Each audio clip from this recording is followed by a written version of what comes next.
por trás de cada crime, existe mais do que um culpado. Existe uma mente, um passado e uma história que o mundo esqueceu de ouvir.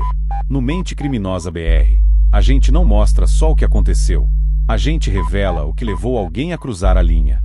Não era um amor correspondido e não era um namoro oficial, nem um relacionamento estável. Era só uma paixão, daquelas que surgem na adolescência, intensas demais, rápidas demais, cegas demais.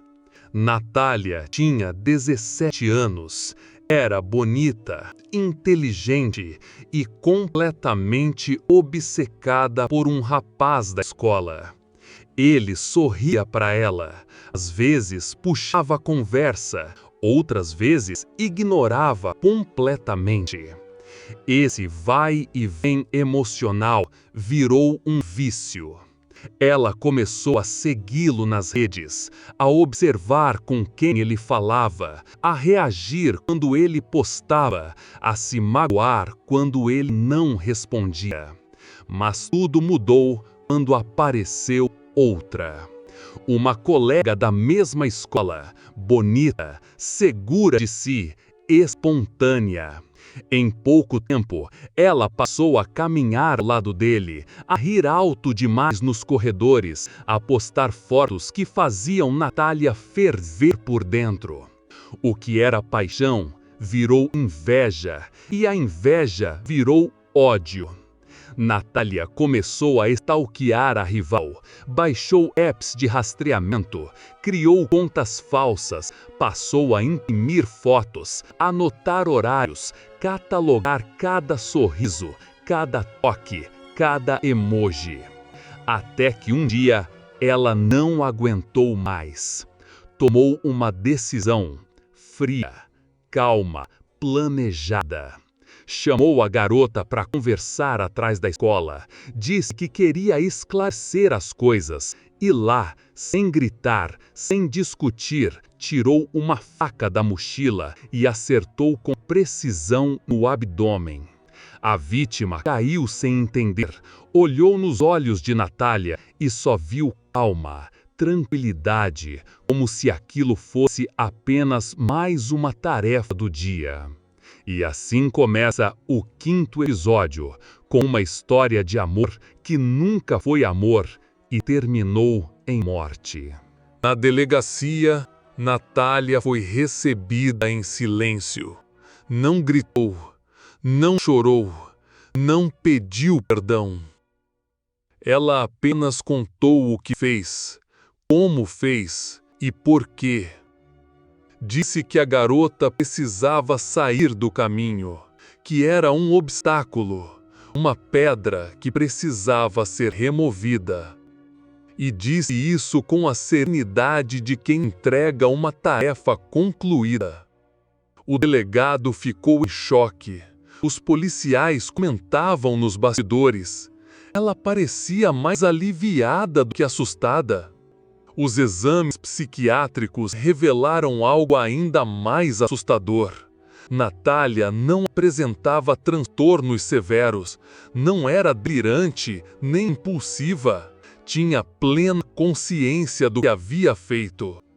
Era uma jovem inteligente, planejadora, calculista, e tudo o que ela queria era a exclusividade.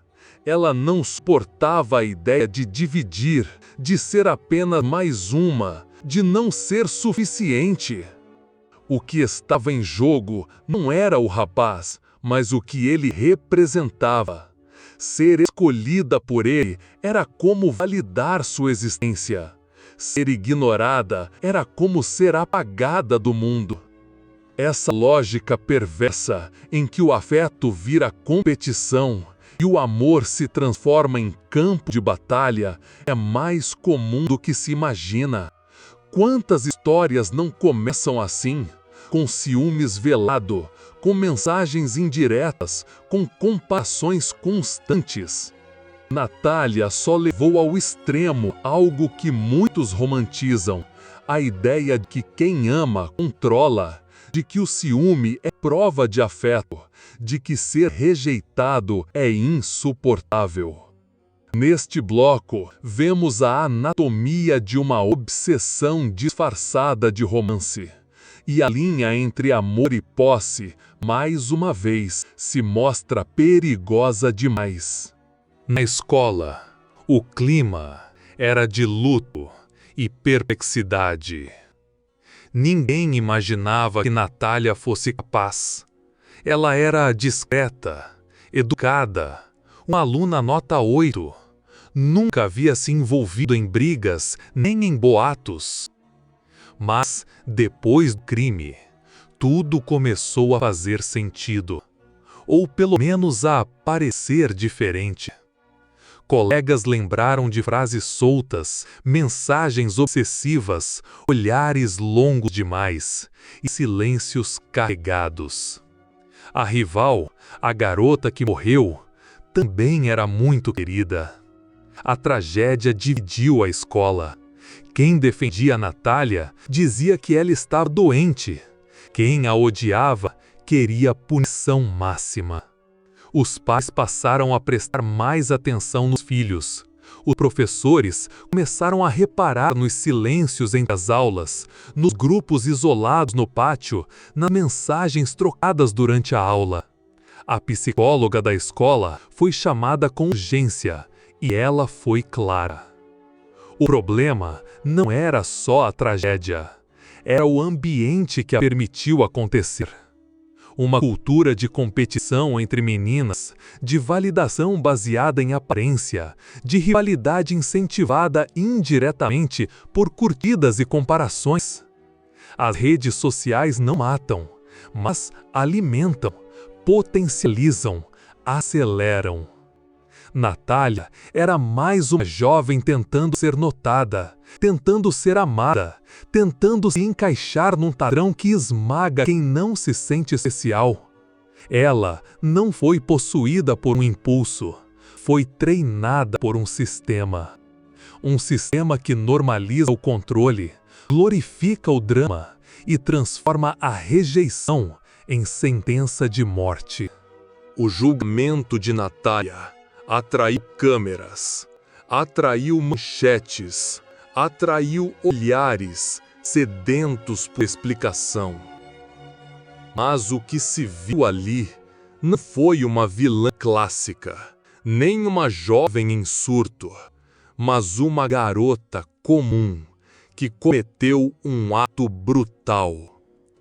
O promotor foi incisivo, pediu pena máxima, alegou frieza, premeditação, ausência de arrependimento. A defesa apostou em um histórico de sofrimento emocional, em um ambiente familiar negligente, em um coração ferido demais para raciocinar.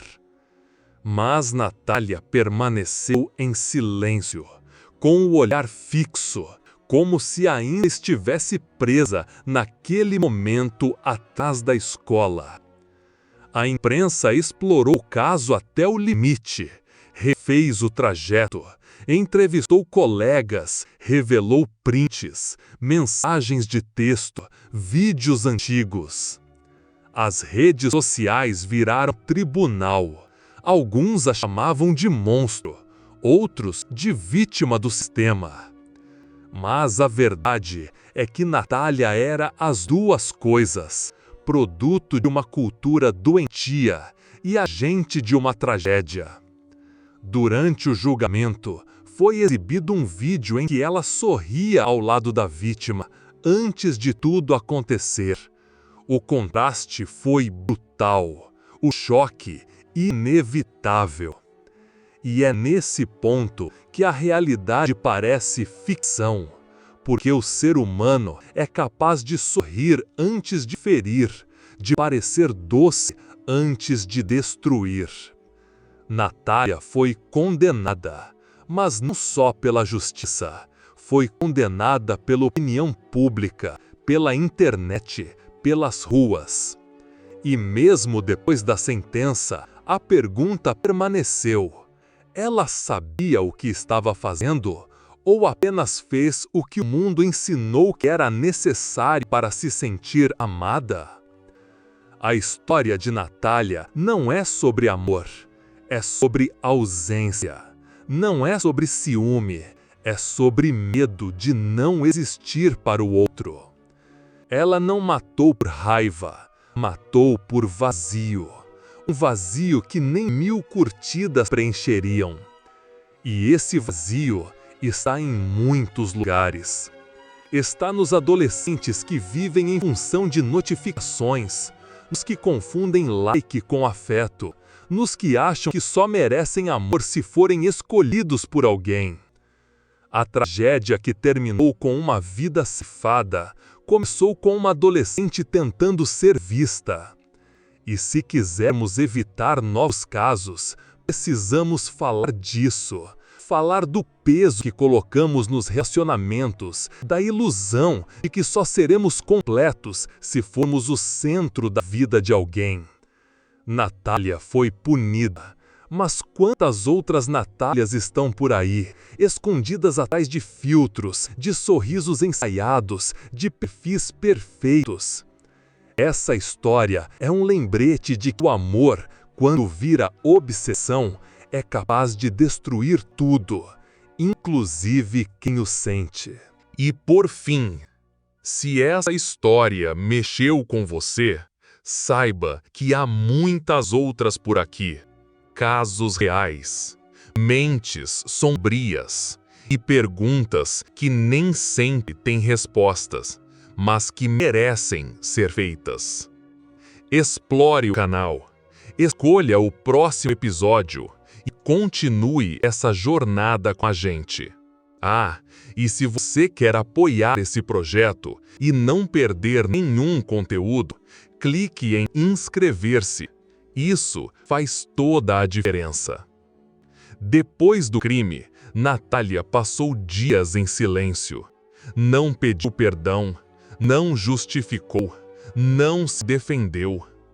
Ela parecia aliviada, como se aquele ato extremo tivesse trazido algum tipo de paz. Os especialistas tentaram entender, psicólogos, sociólogos, educadores, todos queriam decifrar o que estava por trás daquela calma. A resposta não era simples.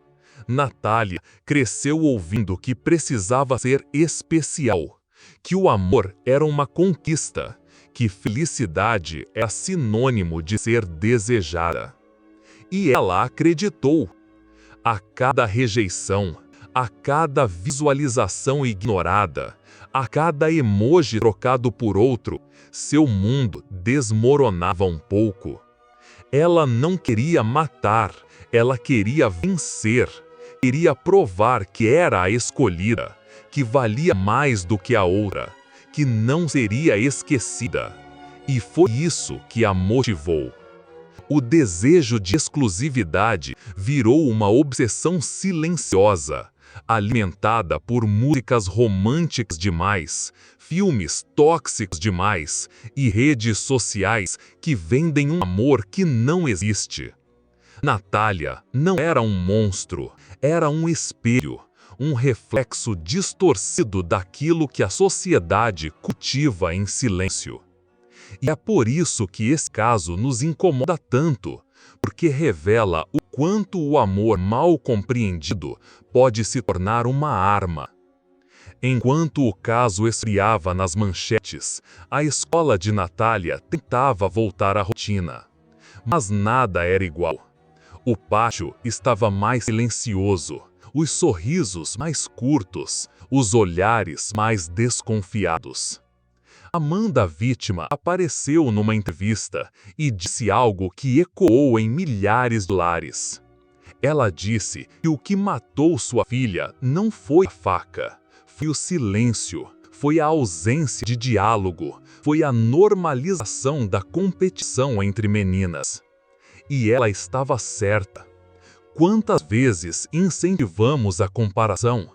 Quantas vezes dizemos que quem chora é fraco, que quem perde um amor deve se valorizar e seguir, mas não ensinamos o que isso significa. Natália seguiu o que achou ser o certo, no mundo distorcido que ela construiu. Matar parecia uma forma de vencer. E o mais triste é que ela não está sozinha. Há muitas outras adolescentes se afogando em si mesmas, querendo ser vistas, notadas, escolhidas. E se não fizermos nada, essa história vai se repetir, com outros nomes, em outras escolas, com outras lágrimas. Mas um mesmo silêncio. Depois da condenação, Natália foi encaminhada para uma unidade socioeducativa. Os dias eram longos, as rotinas silenciosas e os espelhos mais cruéis do que antes.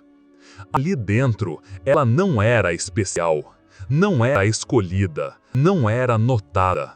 Era só mais uma. E foi nesse ambiente, longe das telas, das comparações, dos likes e emojis, que ela começou a lembrar de quem era. Os educadores relataram que Natália passou a ler muito, a escrever cartas, a desenhar. Era como se buscasse recriar sua identidade, fora dos olhos do outro, fora da dependência emocional que a destruiu. Mas nem todos conseguem isso. Porque muitos, mesmo punidos, ainda esperam por validação, ainda acreditam que só tem valor quando são desejados. E isso mostra como a raiz do problema é profunda, mais profunda do que qualquer sentença pode alcançar. Se queremos mudança, precisamos ir além do castigo. Precisamos resgatar o sentido de existir por si mesmo, sem precisar ser o centro do mundo de ninguém.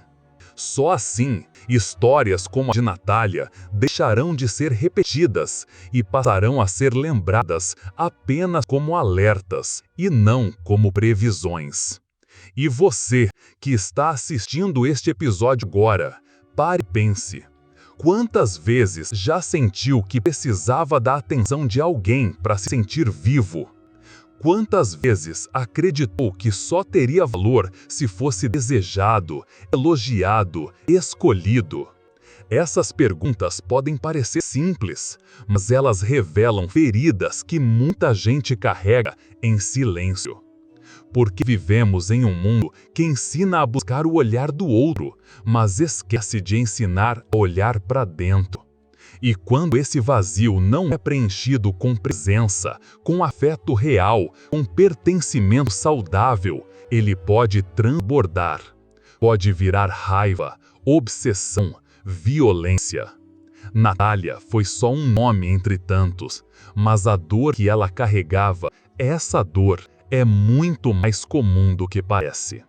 Por isso, este episódio é também um convite para que a gente converse mais, observe mais, ame mais de forma responsável.